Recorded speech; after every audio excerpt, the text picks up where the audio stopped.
ঢাকা বিশ্ববিদ্যালয়ের চারুকলায় এখন শিক্ষার্থীদের সৃজনশীল কর্মব্যস্ততায় মুখর। বৈশাখের ঐতিহ্যবাহী মঙ্গল শোভাযাত্রা, এর জন্য তৈরি হচ্ছে নান্দনিক সব শিল্পকর্ম। কেউ কাগজ কেটে বানাচ্ছেন বাংলার বাঘ, কেউ শোলা দিয়ে তৈরি করছেন লক্ষ্মী পেঁচা, আবার কেউ রং তুলিতে আঁকছেন মাটির সরা ও মুখোশে লোকজ নকশা। এবার হচ্ছে প্রতি বছরে বৈশাখ উপলক্ষে সারা বাংলা, সারা বাংলাদেশে যেখানে বাঙালি সেখানে নানান রকম নতুনত্ব নিয়ে আমাদের সে শিল্পী এবং সাধারণ মানুষরা অংশগ্রহণ করেন। তো এবারে প্রস্তুতি হচ্ছে আপনার হচ্ছে আমাদের বাঘ থাকবে, টেপা পুতুলের বাঘ, তারপর হচ্ছে আপনার পাখি থাকবে, যা আমাদের ইলিশ থাকবে, আবার নানান রকম পেঁচা এবং নানান রকম পাখি থাকবে এবং হচ্ছে আপনার পালকি। এবারে হচ্ছে নতুন সংযোজন হচ্ছে পটচিত্র, আমাদের 4000 বছরের ঐতিহ্য পটচিত্র।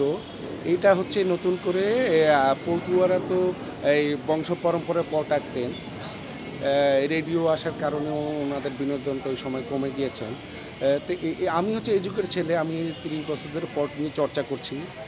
কর্তৃপক্ষ এবার দায়িত্ব দিয়ে এবারের শোভাযাত্রায় থাকছে পালকি, মাছ, পায়রা সহ গ্রামীণ জীবনের প্রতীকী উপস্থাপনা। আয়োজকরা জানান, গরমের কারণে সংক্ষিপ্ত পথে হবে শোভাযাত্রা। বিভিন্ন জাতিগোষ্ঠীর সাংস্কৃতিক ঐতিহ্য ফুটে উঠবে এতে। আমরা এই যে আনন্দ যাত্রা হবে প্রতিবার পয়লা বৈশাখে যেটা হয়, সেটার বিরুদ্ধে একটা স্বার্থান্বেষী মহল নানা রকম অপপ্রচার চালাচ্ছিল বলে আমরা জাতীয় কবিতা পরিষদের পক্ষ থেকে আমরা একাত্মতা ঘোষণা করেছি এবং আজ আমরা একটা সাংবাদিক সম্মেলন করেছি এবং সাংবাদিক সম্মেলনের পরে আমরা এখানে পরিদর্শনে এসেছি। আমাদের সঙ্গে ইতিমধ্যেই চারুকলা বিশ্ববিদ্যালয়ের যে ডিন আছেন তার সঙ্গে কথা হয়েছে।